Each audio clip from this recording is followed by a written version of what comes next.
नमस्कार, आप देख रहे हैं अपना मध्य प्रदेश। मैं हूं शंकर दत्त पंत। खबरों की शुरुआत करते हैं। मुख्यमंत्री शिवराज सिंह चौहान ने आज शासकीय विक्रम महाविद्यालय खचरौद 2 करोड़ 20 लाख रुपए की लागत के उन्नयन कार्य का वर्चुअली शिलान्यास किया। मुख्यमंत्री ने वीडियो कॉन्फ्रेंसिंग के माध्यम से वहां पर सभी लोगों से बातचीत की। खचरौद से वीसी के माध्यम से केंद्रीय सामाजिक न्याय एवं अधिकारिता मंत्री थावरचंद गहलोत, उच्च शिक्षा मंत्री मोहन यादव और सांसद अनिल फिरोजिया भी शामिल हुए। बता दें आपको, प्रमुख सचिव उच्च शिक्षा अनुपम राजन भी इस मौके पर मौजूद थे। इस दौरान मुख्यमंत्री शिवराज सिंह चौहान ने कहा है कि शिक्षा और स्वास्थ्य मध्य प्रदेश शासन की प्राथमिकताएं हैं। दोनों ही क्षेत्रों में राज्य में व्यापक पैमाने पर काम किए जा रहे हैं। शिक्षा के विस्तार के साथ ही उसकी गुणवत्ता पर भी पूरा ध्यान दिया जा रहा है। महाविद्यालयों में स्मार्ट क्लासेस बनाए जिससे विद्यार्थी वर्चुअली माध्यम से भी शिक्षा को प्राप्त कर सकें। इसके अलावा सीएम ने कहा है कि प्रदेश में छोटे स्थानों पर भी स्वास्थ्य सुविधाएं बढ़ाई जाएंगी। गांव, कस्बों और छोटे शहरों में सभी में स्वास्थ्य सुविधाओं का विस्तार होगा। मुख्यमंत्री ने कहा कि खाचरौद में 1 करोड़ 32 लाख की लागत से प्राथमिक स्वास्थ्य केंद्र स्वीकृत किया गया है। 1 साल में इसका काम भी पूरा होगा। खाचरौद में 20 लाख रुपए की लागत से नीलकंठेश्वर महादेव मंदिर का जीर्णोद्धार भी कराया जाएगा। उज्जैन में चिकित्सा महाविद्यालय का काम भी जल्द ही शुरू होने की उम्मीद है।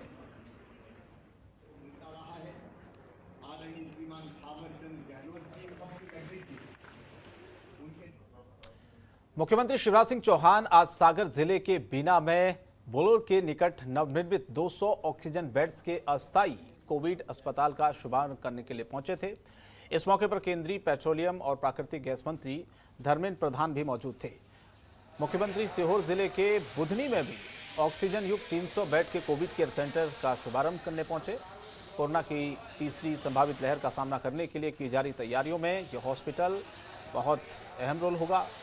मुख्यमंत्री चौहान ने बताया कि कोरोना की तीसरी लहर के प्रति सजग होकर राज्य सरकार प्रभावी कार्य योजना तैयार कर रही है, जिसके अनुरूप सभी व्यवस्थाएं जल्द से जल्द सुनिश्चित की जाएं।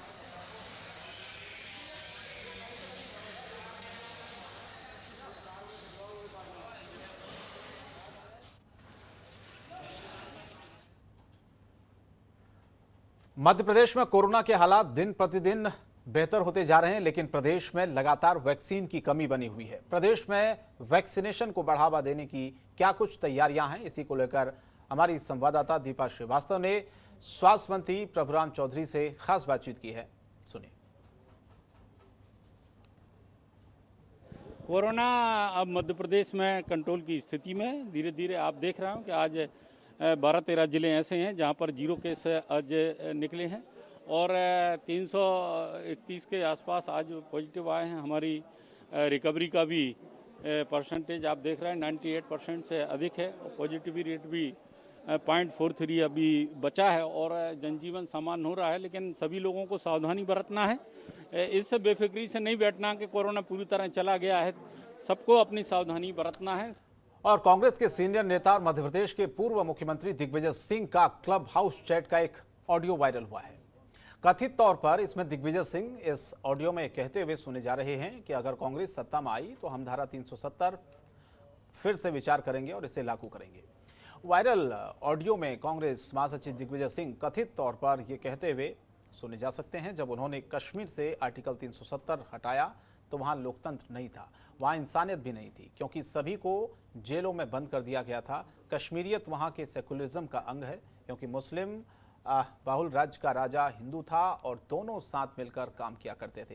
ये चीज़ें निकलकर सामने भी आई हैं ऑडियो में। और यहाँ तक कि कश्मीरी पंडितों को सरकारी नौकरी में आरक्षण दिया गया था। ऐसे में धारा 370 को हटाने का निर्णय बेहद दुखद था और कांग्रेस जब सत्ता में आएगी तो 370 के फैसले पर दोबारा से विचार करेगी। दावा किया जा रहा है कि इस चैट में एक पाकिस्तानी पत्रकार भी मौजूद था।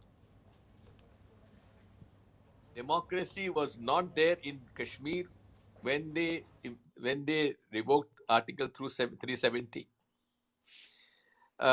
Then Insaniyat was not there because they put everyone behind bars. And Kashmiriyat is something which is basically the fundamentals of secularism. Because in a Muslim majority state, there was a Hindu Raja, and both worked together. In fact, the reservation in Kashmir was given to the Kashmiri Pandits in government services. So therefore, the decision of revoking Article 370 and reducing the statehood of J&K is extremely, I would say, sad decision, and the Congress party would certainly have to have a relook on this issue. Thank you so much. Thank you, Shahzeb. Next speaker is. और वहीं BJP IT cell के head Amit Malviya ने कांग्रेस के महासचिव दिग्विजय सिंह का audio जारी करते हुए ट्वीट किया है, जिसमें कहा गया है कि क्लब हाउस चैट में राहुल गांधी के करीबी दिग्विजय सिंह पाकिस्तानी पत्रकार से कह रहे हैं कि अगर कांग्रेस सत्ता में आती है तो आर्टिकल 370 हटाने के फैसले पर दोबारा विचार किया जाएगा। सच में यही तो पाकिस्तान चाहता है। जिसके बाद सीएम शिवराज सिंह ने भी अब कांग्रेस पर जोरदार हमला बोला है।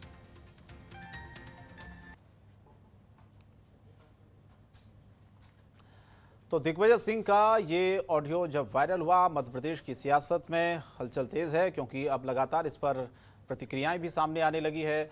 बीजेपी के राष्ट्रीय प्रवक्ता संबित पात्रा ने भी दिग्विजय सिंह का जो ऑडियो वायरल हुआ है उसको लेकर निशाना साधा है और सीधे सीधे मध्य प्रदेश के मुख्यमंत्री शिवराज सिंह चौहान ने भी जिस तरह से ऑडियो दिग्विजय सिंह का वायरल हुआ है उसके बाद उन्होंने कहा है कि कांग्रेस की जो सोच है वो दर्शाता है कि किस तरह से आर्टिकल 370 को खत्म करने की जो बात कांग्रेस पार्टी और साथ ही साथ उसे बहाल करने की बात जो कांग्रेस कह रही है, दिग्विजय सिंह के ऑडियो में सुना जा रहा है कि कांग्रेस की सरकार जब आएगी तो इसे दोबारा क्या आर्टिकल 370 को बहाल किया जाएगा। ऐसे में अब बीजेपी लगातार हमलावर है इस पूरे मुद्दे को लेकर।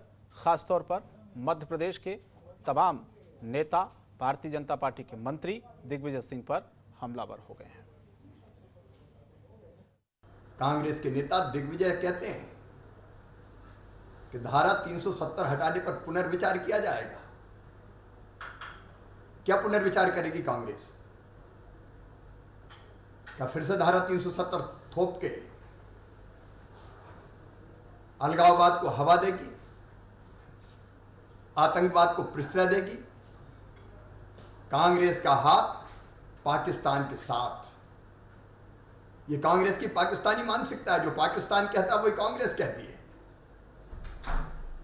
सोनिया जी जवाब दो। दिग्विजय सिंह जी ओब्लाइज करते हैं और उत्तर देते हैं कि अगर मोदी जी हट जाते हैं सत्ता से तो जो कश्मीर पॉलिसी होगी उसके अंतर्गत कांग्रेस की जो सरकार आएगी वो आर्टिकल 370 को फिर से रिवोक कर देगी, अर्थात आर्टिकल 370 को 370 को जम्मू कश्मीर में पुनः स्थापित करेगी। आप सोचिए जरा, ये दो चीजें दर्शाता है। एक तो कांग्रेस का पाकिस्तान के साथ सांठगांठ, कांग्रेस का पाकिस्तान के साथ खड़ा होना, दोनों के विचार एक जैसे हैं।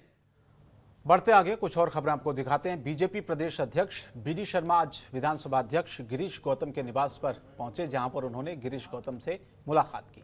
राज्य में मौजूदा राजनीतिक हालात को लेकर चर्चा हुई। पर्यावरण को बढ़ावा देने के लिए मुलाकात से पहले बीडी शर्मा और गिरीश गौतम ने वृक्षारोपण भी किया।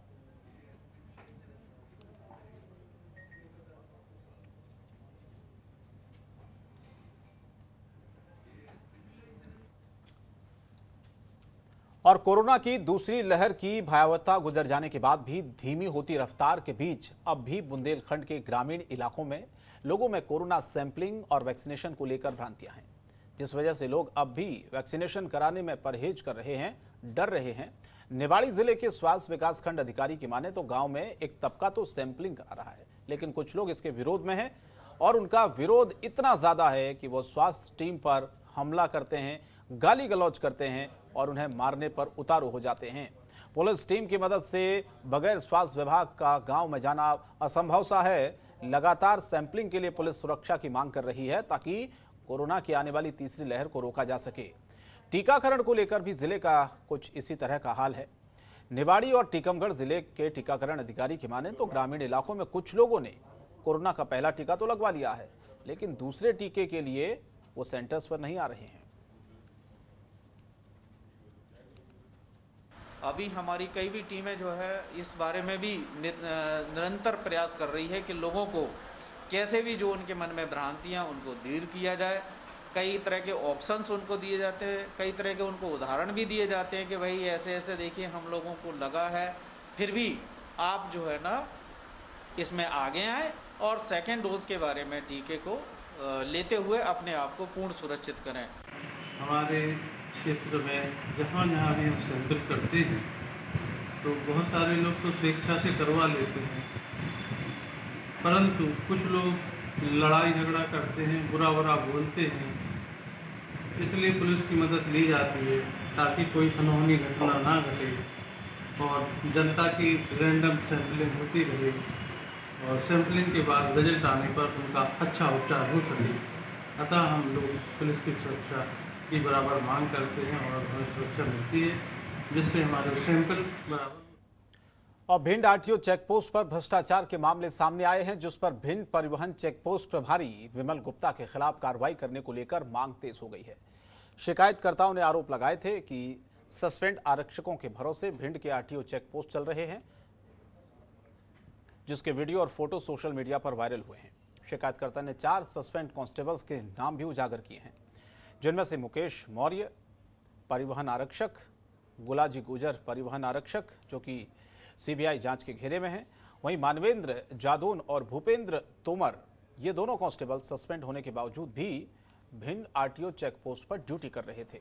हालांकि मामले ने तूल पकड़ा तो फूप और मालनपुर प्रभारी विमल गुप्ता के खिलाफ शिकायत मिलने पर डिप्टी ट्रांसपोर्ट कमिश्नर भिंड पहुंचे और इस पूरे मामले की जांच पड़ताल की। मीडिया से डिप्टी ट्रांसपोर्ट कमिश्नर ने कहा है कि जो भी शिकायत मिली है 7 दिन के अंदर उन सभी शिकायतों का समाधान किया जाएगा और साथ ही साथ जो भी दोषी होगा उसके खिलाफ हम कार्रवाई करेंगे। तो वहीं ट्रांसपोर्ट सचिव एवं कांग्रेस के नेता अशोक सिंह तोमर का यह कहना है कि कोरोना काल में ट्रांसपोर्ट पहले से ही परेशान था, ऊपर से आरटीओ चेक पोस्ट पर अवैध वसूली अवैध तरीके से हो रही थी।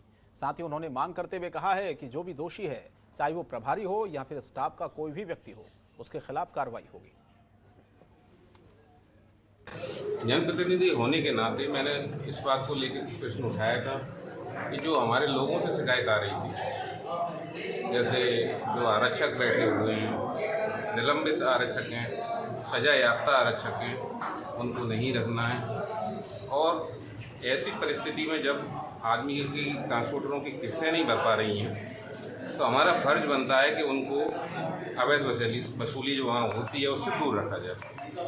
इन्हीं चीज़ों को लेकर मैंने ज्ञापन दिए हैं। सब निलंबित और दंडित कर्मचारी या आरक्षक हैं, वो गैर कानूनी तरीके से उस पर काम कर रहे हैं। इस पे से परिवहन आयुक्त महोदय ग्वालियर ने मुझे आदेशित किया गया कि आप जाके इसको देखें कि क्या सच्चाई है। उसी जांच के सिलसिले में आज हम लोग यहाँ आए थे, आप लोग से भी चर्चा किया है। उसके बाद और आगे डिटेल जांच करें, जो भी आप लोगों ने सुझाव और रास्ता बताया उसको हम डिटेल जांच करें और जो भी जांच होगी जो भी रिपोर्ट भेजेंगे वो। खबरों के निष्पक्ष विश्लेषण के लिए सब्सक्राइब करें Jantantra TV and press the bell icon. Never miss any update.